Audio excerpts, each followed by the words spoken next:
Gander Green Lane for Sutton United versus Tamworth Football Club. Sutton are looking to improve after their poor start to the season and get out of the relegation zone with a win, while Tamworth are also looking to recover from a heavy 4-0 defeat to York City in their last game. Both teams are now out onto the pitch. Sutton in their all amber strip, Tamworth in their blue, or light blue, almost a sky kit.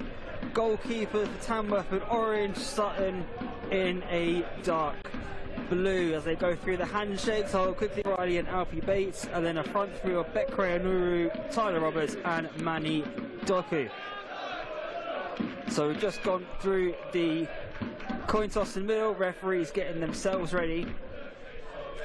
Sutton going into their circle, doing their last little team tour. But Ian, what are you expecting for this afternoon's game? I actually think it'll be a really good midfield battle. I mean, if you look at Simper in the midfield for Sutton, and you've just got to react to it as it comes. Someone needs to go and make a name for themselves here, especially after the 4-0 defeat for Tamworth as well. There's a couple of changes in the team for them. Someone could be getting themselves a starting position, so I'm expecting to see somebody.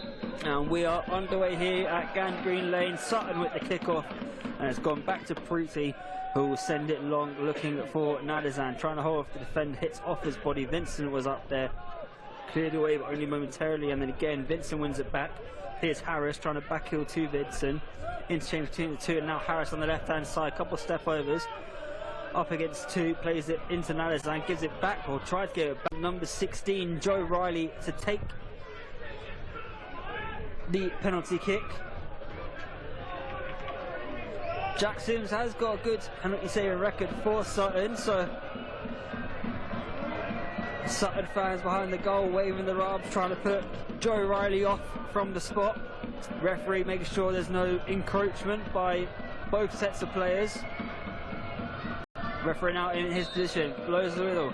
Joe Riley from the spot, coolly sticks it into the bottom right hand corner, sends Jack Sims the wrong way. And it is Sutton United 0, Tamworth 1. Yeah, it's a good penalty. He tucked it lovely into the corner, sent the goalkeeper the wrong way. You know, you can't really say more than that. I mean, they haven't necessarily started brilliantly, but they found themselves in the lead. Tamworth 1-0 up, and you can't really argue against it. Neither team was taking control of this game. It's going to be erratic, it's going to be end-to-end, I think, as well. And it's going to be moments of like that where you take the opportunity, get yourself on the score sheet.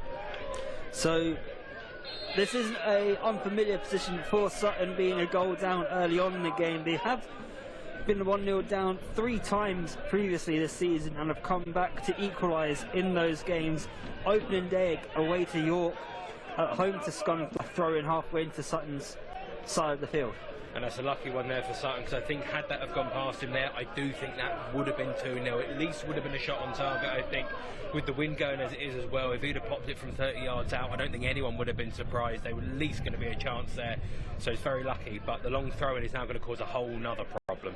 Yeah, we've seen Tom Tonks send 2 of them in already. One put Sutton under a lot of pressure, but Sims able to get a free kick out of it, and then the second one Sims able to catch comfortably. Now Hayden Hollis is back onto the field, who we're looking to use his height to try and cause some problems in towards Tyler Roberts, and a thick one, and it's in! Tyler Roberts, who won the penalty for the first goal, has now put Tamworth 2-0 up with a slight flick from the Tom Tonks throw-in. And Tamworth 20 minutes in, and now 2 goals to the good at Gander Green Lane. And what a weapon that is from Tonks. It's simple, put it in a danger area and see if someone can get a touch. I actually think, to be honest with you, if no one would have got a touch on that, it could have ended up going in itself. But the slightest, deft little touch there from Roberts takes it 2-0. It's a great header. You just have to make contact, change their direction ever so slightly, and it causes problems. That's a fantastic throw in there from Tonks. It's just about using the weapons you have to the best of its ability. That goal, Tom Tonks, we've seen his long throw all day. The referee gets us back underway. Tamworth still playing with 10 as Hayden Hollis is off on the sideline again, just getting his sock changed. Looks like he must have got a cut on his leg as well. That's why it's taking a bit longer. Vincent trying to get forward on the left hand side, so strong run and headed away really well in the end by Fairland. Just had to guide it behind for a corner kick. He had Aaron Jones coming in behind him, That's a fantastic ball into the box, you know, and the defender does do well to deal with it. But again, because of these weather conditions, every chance that would have hit him straight in the face and gone in for an own goal. But someone should be attacking it. Short from the corner, Simper, and it's rolled all the way in. They went short. Simper gives it to Harris, gives it back to Simper. He drills it in low, and it's gone into that area between defence and goalkeeper. The goalkeeper's waiting for someone to get a touch to it. No one gets a touch to it, and then he's too late to react to dive down. Yeah, they've gone quickly, trying to find the man on the edge of the box, and they've found that lovely corridor of uncertainty where you don't know how to touch it, don't know whether to go for it, and it's ended up creeping the whole way through. Tamworth won't be happy with conceding that one, but it is game on. Yeah, and of course, for that goal there, tall centre-half is still off the pitch as well, so you think if they had their proper defender on, would it have managed to get that far into the box, but currently over in that direction, but ends up getting too much on it. And Sutton have the ball again.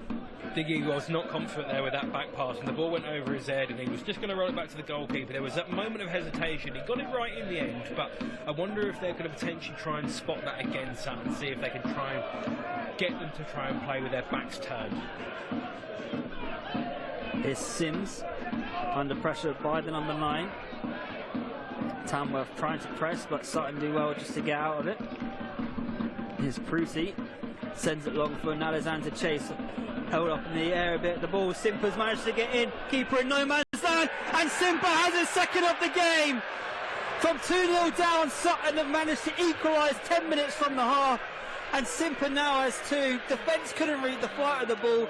Simper chests it down, keeper no man's land, fires it underneath him with his weaker foot. Oh, we've got quite a game here, Ian. Yeah, and you can see the crowd getting into it now. You can hear them as well. You know, again, we were saying create your own luck. They both gambled on it, end up getting a chance. Singh ends up in no man's land, and you've just got to send it goalward. He's not put it into the top corner. He's not tried to go for anything flash. He sent it goalward just enough to get past Singh, and we are at 2-2, tie game, and this is a fantastic match of football, if I do say so myself. Well, the last time Sutton played here at Gander Green Lane. Oh, hang on, Roberts got a chance, steps onto his right foot, lays it off for Doku, and it's 3-2 to Tamworth! I was going to say, just before they took the lead again, that last time Sutton played here, they were treated to 7 goals, the scoreline being Sutton 3, Bournemouth 4, and now Tamworth have gone right up the other end to make it 3-2, and then number 9, Manny Doku, has got themselves back in front. Yeah, it's a good goal as well, you know, again, you've just got to go and send yourself forward. He does well, sends it goalward, just out of the reach of the goalkeeper, but he's found himself in the bottom corner, and that's what, within the space of a minute, we've had 2 goals.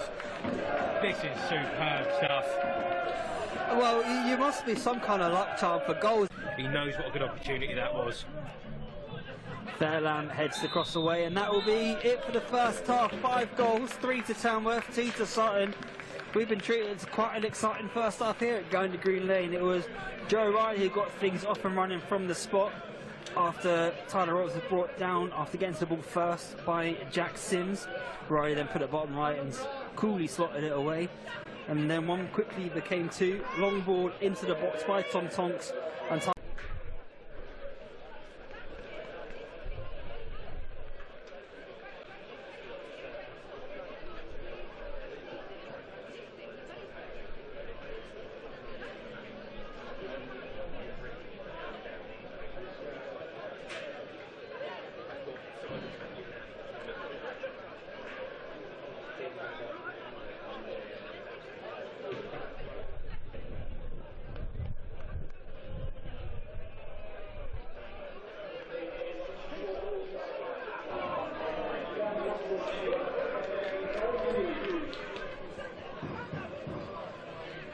well, hello everyone, welcome back to Gander Green Lane for the second half of Sutton United versus Tamworth Football Club. So at half time it was Sutton United 2, Tamworth 3. Real goal fest of a first half in which the weather has played a big part, and the wind may have died down for the moment by half, so expect a bit more skids off the surface, a few more weather related incidents to interfere with everything, and we are ready to kick off for the second half with Tom Tonk standing over the ball. I'm Cameron Duggan and welcome back to the second half is Ian Craig. Ian, what do you think the message has been at half time for both teams?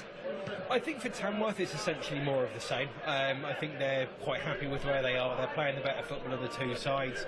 Get another goal and then hold it, I would say, would be for them. And they're trying to do so instantly. Mistake at the back. Roberts has gotten in. Lays it back to Donker, who got the original cross in, but then Sims catches it. And you were saying, it's for Sutton. Vincent in.